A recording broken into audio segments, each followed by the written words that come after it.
Gender identity, as it refers to a dysphoria, can be a mental health diagnosis. In the DSM-5, which is our, if you will, Bible for diagnostic differentiation in our practice, children start to have identity of gender by the age of 3. By the age of 4 to 5, it's really a constant identity, and they already know they are born male. They start to identify with maleness, and they gravitate towards objects that are more likely to be gender congruent with that.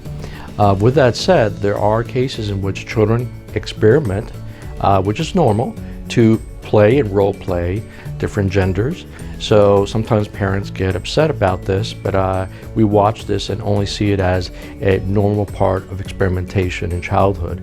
It's only when that child is constantly, at least over 6 months, sometimes years, constantly wanting to be the other sex that we're not born into, the assigned sex at birth versus the opposite sex. And that is when the gender dysphoria starts to happen. There is an ongoing rejection. They may even talk about body parts that they dislike. And so it has to do with identity. Very different than what we think about when children are developing into teenagers and they start exploring sexual preference. Gender identity is very, very different. It has nothing to do with sex. It has to do with identity.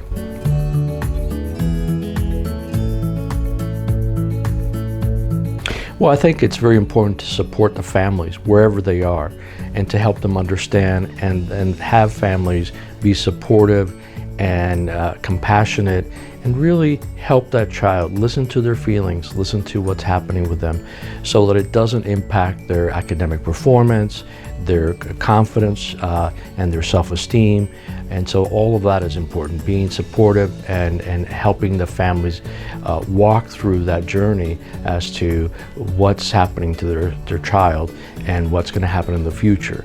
Now we know that nowadays there's a lot of diverseness in our communities. There's a lot of opinion about exposing children to any kind of education. However, over 26 organizations, including the American Psychiatric Organization, the American Pediatric Association, American Medical Association, all of these have stated that it's been proven scientifically that these individuals, as they get older into adolescence and adulthood, if they're not supported and they're not given therapies to help them with being aligned with the gender that they have in preference, they eventually have significant amount of suffering and are very high risk for suicide. So understanding that this is a population that really can be helped by appropriate health care. This is really just health care that we're talking about.